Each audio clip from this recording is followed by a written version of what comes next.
About 50 years ago, an astronaut returning from the moon experienced things that he couldn't find a scientific explanation for.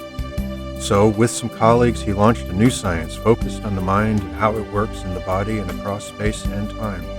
It's the field of Noetics, where the tools of modern science are used to help us understand how what we think and feel affects us and the world around us. Now, this is Dr. Ruth Miller's Noetic Moments from the studios of KXCR Community Radio in Florence, Oregon.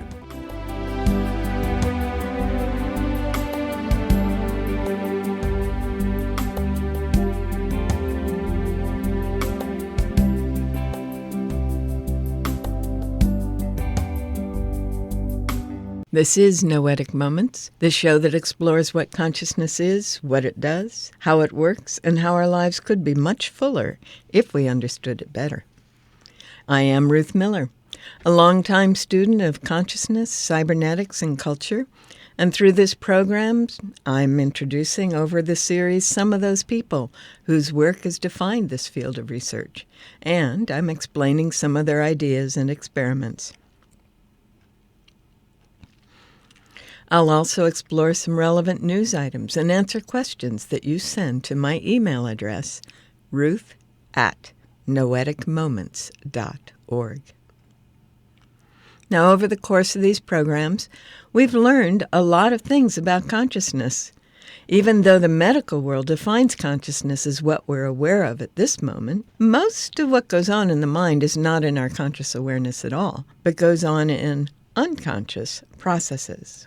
We're not aware of a lot of it. From Jung and Freud and other early researchers, we learned that our minds can be thought of as having three aspects. Our normal awareness, what we call the conscious mind. What keeps our bodies going and includes our fears and beliefs about threats and dangers, which we're calling the subconscious mind. And what connects us with our highest ideals and guides us in our actions, what we're calling the superconscious mind. We learned that we can change our state of consciousness so we're aware of different aspects of mind at different times. Then we learned that the brain modifies whatever sensory signals it receives to fit past patterns of experience, following a default network in the brain. And this means that we perceive, we see, hear, taste, and feel what we expect to experience based on the past. We also saw that our body often responds faster than nerve impulses or chemicals can travel, and before we're aware of it, before it's conscious. Some experiments have even demonstrated that a person's mind continues to perceive and process, they are conscious, for as much as several hours, even when the brain and heart are flatlined, and the person has been declared dead. And we learned that no one yet has been able to pinpoint how ideas and thoughts are formed in brain tissue. Based on all this, many scientists have come to accept that what we call mind is not the product of the electrochemical activity of the brain, but is in fact the activity of a field that surrounds and permeates the brain and the whole body. This field may be at least partly electromagnetic because it's possible to measure electromagnetic activity for several inches around the body in what some people say is an egg shape, extending from below our knees to a few inches above our heads. Mind, then, is best understood as a field, a pattern of informed energy that exists whether the body is functioning or not, and permeates and develops with the body and the brain. The brain, then, is best understood as a receiver-transmitter, receiving messages from the mind and transmitting them to the body, and receiving messages from the organs and senses and transmitting them to the body and the mind. And we've learned over the years that this field of mind affects energy and matter in a variety of ways. The experiments in quantum physics, where the subatomic building blocks of the universe show up as energy or matter, depending on whether a mind is present to observe them. The way people's bodies and pets have been observed to change when someone they're connected with turns attention their way. The way that individuals have changed the patterns of numbers in what should be random grids on their computer screens, and the collective human mind changes the readouts from many random number generators on the network of computers run by the Global Consciousness Project. Now, every field is a unique pattern a vibration of energy and information that's different from other fields. And sometimes they vibrate along similar patterns, resonating with each other, so minds can affect each other across space and time. And we've even learned from a growing number of scientists who are seeing our individual mind as a part of a larger field, equating individual mind or mind as a whole with the quantum or zero-point field out of which all matter and energy arise. These understandings help to explain things like the law of attraction, how the world around us mirrors what our consciousness is focusing on, how we can access information in the quantum, or what some people call the Akashic field, through intuition, insight, and channeling, how dreams can affect the body and the overall consciousness of a being, how music affects both brain and body and can connect us with other fields of mind, how we can enhance or slow down healing in our bodies and sometimes in others through our thoughts, emotions, and visualizations, and how the belief in a treatment can help a patient experience healing in the placebo effect, how remote viewing and telekinesis work, how we can get into a state of flow in which the mind and the brain are in sync, maximizing our effectiveness and our experience, and how the two hemispheres of our brain are involved in the connection between brain and mind. You can catch up on our past shows on our website, www.noeticmoments.org, where you'll also find links to the clips, books, and authors that I mention. Now, last week we talked about one of the ways we can break out of our default thought network and begin to operate from the deeper wisdom of the mind. This week, I thought we'd explore further the consequences of our thought processes. We need to remember, first of all, that what we perceive is a function of how the default network is functioning in the moment. So when we're seeing something or hearing something or tasting something, the brain says, "Oh yeah, I know what that is," and labels it, and we go forward. We also project based on the default network.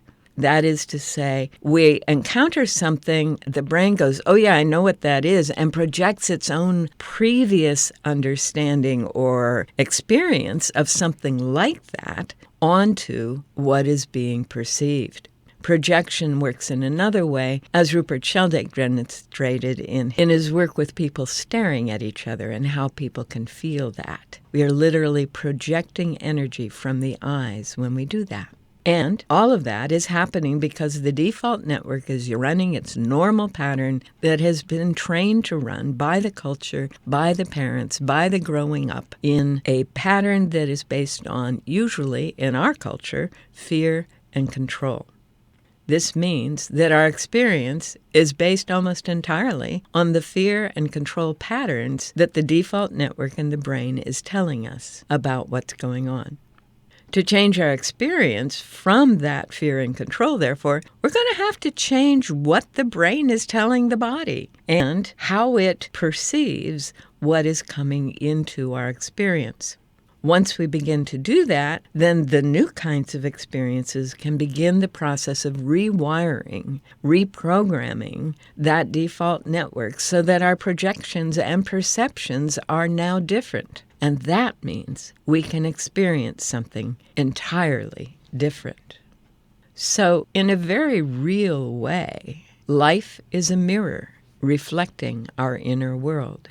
Ernest Holmes, who developed something called science of mind, used to say life is a mirror and will reflect back to the thinker what he thinks into it. Now, most people consider their problems to come from outside conditions, and we've been trained, all of us, to change the world out there in hopes that things will improve. Unfortunately, this seldom works because, well, it's not the conditions that are out of alignment, it's the thought processes in that default network, the projections and perceptions that are out of alignment. Anais Nin, the French novelist, said, "You do not see the world as it is, you see it as you are."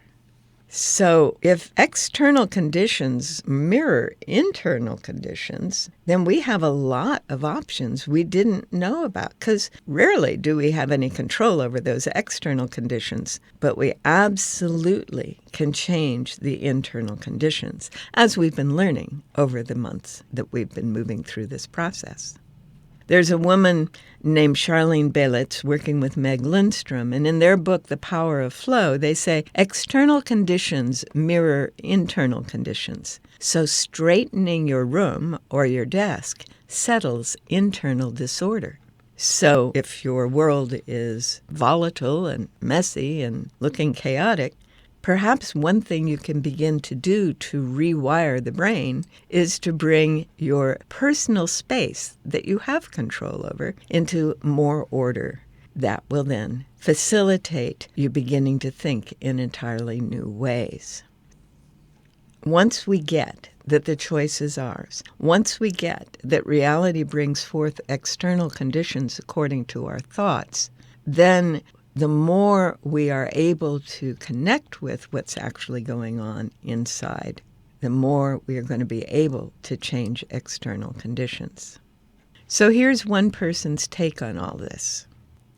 How can we interrupt this pattern and consciously choose what we want? You need to create your own identity and worldview, your paradigm. I'll provide an example to help you understand how to create your identity. First of all, it's essential to become clear about what you want in the long term, in 10 years' time, for example.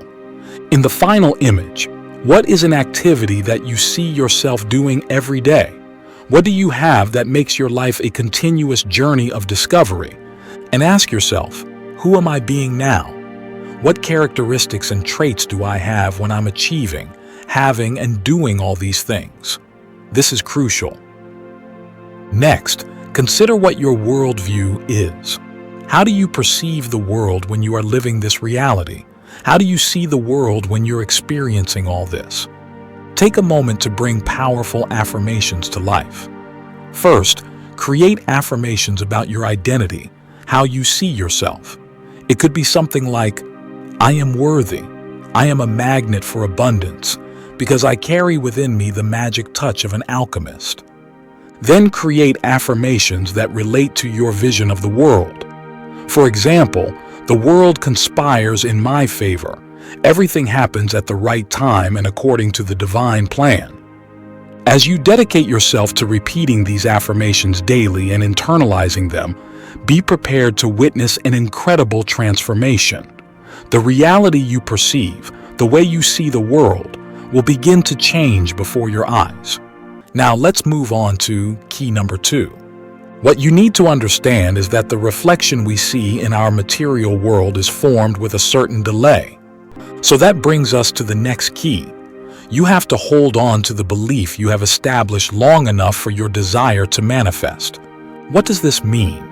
It means that you must remain faithful to the identity and worldview you have created until your goal reveals itself. Whatever you want to be, start by adopting the identity of someone who already is that. Ask yourself how that person would act and hold on to that identity for long enough. A kind of wave emerges, a cycle that occurs in your life, and you can't escape it. You experience ups and downs, and there's no avoiding them. The key is to always remain loyal to the identity and worldview you have created, as this is the most effective way to promote significant changes in your life. Now let's move on to the next key, which I have practiced on a daily basis. What you need to understand is that the mirror of reality does not reflect the nature of your thoughts, but their purified content. Think about it. If you keep expressing dissatisfaction, but there's a content to your dissatisfaction, for example, I hate the bills. As a result, you get more bills. I hate my job, and more situations will arise to increase your dissatisfaction with work. This is exactly how it happens. The more you complain about what you don't have and what you don't want, this will continue to be reflected in your life. To make any change happen, you need to start focusing on what you already have right now. Everything you have, all the progress you've made, the beautiful family you have, the things you want in your life. Because if you learn to manipulate this mirror cycle for yourself, you will literally see reality changing before your eyes. And there you have it. Literally experience reality change before our eyes. Our eyes will see things differently. Things that we could not see before will become apparent. Things that we had focused on before will dissolve into the background and sometimes disappear completely.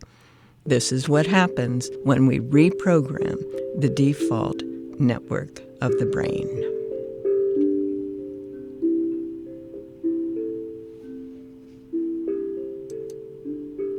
Well, if you've just tuned in, you are listening to Noetic Moments, a radio show exploring what consciousness is, how it works, and how our lives can be greatly enhanced as we understand it more fully. I'm Ruth Miller, your host, and that sound tells me it's time to look at a book, answer any questions that you email to ruth@noeticmoments.org, and maybe take a look at what's going on in the news that can help us understand the role our state of consciousness plays in our experience. Well, to continue with the theme of the day, I've picked up a couple of books, both called The Mirror Principle. One of them includes the life of someone from another country, describes a life from another country, and one of them describes ways that people who are trying to get ahead in our world can do so. So the first one is the autobiography of a Filipino who came to this country to study medicine. It's called The Mirror Principle. It's by Constantino Y. Amores. And the subtitle is, "The world out there is like a big mirror. You smile at it, it smiles back." Some of us may have even heard that at some point growing up. In the overview, he says, "My life started at a remote fishing village on a tiny island in the Pacific. My grandfather was an illiterate fisherman who raised 7 children. All of them took advantage of the free primary education in the village, the barrio. My father went further, far beyond the local grade school in the village. He eventually became a professor at the university in the big city across the channel. Burdened by the history of 400 years of Spanish colonial domination that relegated Filipinos to servitude, plus the fearsome years of Japanese occupation and the turmoil of World War II, society's biases, prejudices, and taboos are the bridges I had to cross. Like my father, I took advantage of the new way of life American democracy brought. Education was the key. I faced a new world, conscious of my humble beginnings. Coming out of the village, I wondered, will I fit in the city? Coming out of 400 years of serfdom that created a mentality of self-doubt, I questioned, am I good enough to be a doctor? Coming out of a third world country, I worried, am I good enough for the big world? As a foreign medical graduate, now in the United States, I was anxious. Will I be accepted? Through the strength in my upbringing and my faith in the Almighty, all I needed was my grandfather's admonition when I left the island for college. The world out there is like a mirror. You smile at it, it smiles back. This was published in 2019 and is available in some of the alternative places, as well as you can probably find it on Amazon. And he is a neurosurgeon today in the U.S., sharing how the universe out there continued to reflect his concerns and worries, and then, as he grew in confidence, reflected that. A marvelous way to experience the way that the universe can respond to our shifts and changes internally. Now, the other book, called The Mirror Principle, is written by Florence P. Luby, L-U-B-Y, and the subtitle is Who Do You See When You Look in the Mirror? This was published in 2008. It's a publishing company out of Addison, Texas, HIS Publishing Group, Human Improvement Specialists, LLC. And the contents are, defining the principle, and it says mirror, positive reflection in Chapter 2. Chapters 3 and 4 are inspiration and guidance. And in the introduction, the opening quote is, "Our current spiritual state expressed by our reflection in the mirror and our reflection to those around us." He offers in the introduction the question, what if our life experiences form the basis by which we provided counsel and direction to others? Additionally, what would happen if, as we interacted and held each other accountable, our counsel and direction mirrored back, reinforcing and strengthening what we had already learned? And then he provides some quotes from the New Testament. He says, "Every great company has an excellent training program. The leaders of those companies understand that the only way they will become great as a company is if their people become great. There are many key ingredients in training people. The following are 3 of the most important: providing and imparting knowledge, holding people accountable to that knowledge, and rating performances." He says there are many benefits derived, but the following 2 are most important. The existing leaders and the people they are mentoring become stronger, and transformation take place. Clearly, Mr. Luby is comfortable in the Christian tradition because he says God accomplishes transformation by utilizing people through the process called discipleship. He calls his people to guide one another and to hold each other accountable to his word. And then he goes on to the specific things from the New and Old Testament that he finds important in leadership. So the mirror principle, written by Florence Luby, L-U-B-Y, and originally published in 2009, is a totally different kind of thing. It is a manual for how to apply principles from Christian teachings in the workplace in a way that encourages accountability and leadership. From the description on the outside, do you know that your life experiences form the basis by which you provide counsel and direction to others? Do you know, as you interact and hold each other accountable, your counsel and direction mirrors, reinforces, and strengthens what you've already learned? Do you know that transformation takes place? In the mirror principle, Florence Luby presents a simple but unique process that will propel you on a transformational journey toward greatness and eternal life. So Luby, an American, he was born in Dallas, Texas, and he earned a Bachelor in Business Administration and Finance from Texas A&M in the 70s, and he was part of the company TGI Friday, and he was running the restaurants. He then moved on to a catering company, a recruiting company. He enjoys helping people achieve their greatness. So 2 very different people bringing this concept into people's awareness in very different ways. The mirror principle, how the world reflects what it is we are being, doing, and saying, and leads us, if we pay attention, to be transformed by our interaction with the world around us through the mind, through the right brain, not the default network that is connecting all of that stuff based on fear and control that we were trained to believe in. Well, that's it for today's show. We are out of time for today, but remember, you can continue the exploration on our website, www.noeticmoments.org, where there are links to archived past shows, along with the titles and other resources we refer to on the show, and where you can send me your comments and questions, which I'll do my best to get answered the next time we're on the air.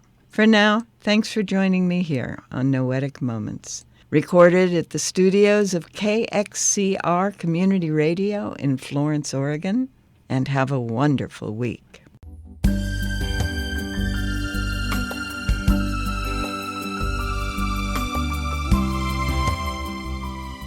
You've been listening to Dr. Ruth Miller's Noetic Moments. This program is produced in the studios of KXCR Community Radio in beautiful Florence, Oregon, supported by you, our listeners. Our theme music is Tumbling Planets, composed and performed by Jeff Lovejoy. To hear this program again or learn more about Noetic sciences, search our website, www.noeticmoments.org.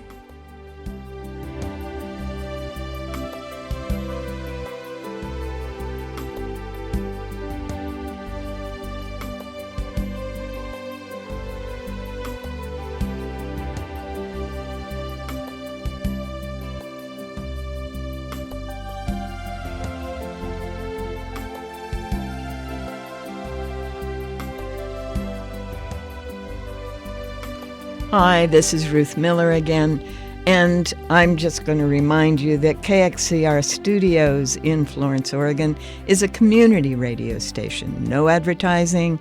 However, it does depend on donations, grants, gifts, and bequests. So, in addition to the volunteer time and effort that everyone puts in here, it's amazing. I love to watch it. So if you've got an extra little bit of something or you're trying to decide what to do with your annual gift giving, keep in mind that community radio allows people to hear things they couldn't possibly hear on commercial radio and allows people to hear it without advertisings. So if you're listening this on the air at 90.7 FM or at KXCR.net or on one of the wonderful stations that offer this particular show, please keep in mind KXCR can use a little bit of help. Thanks.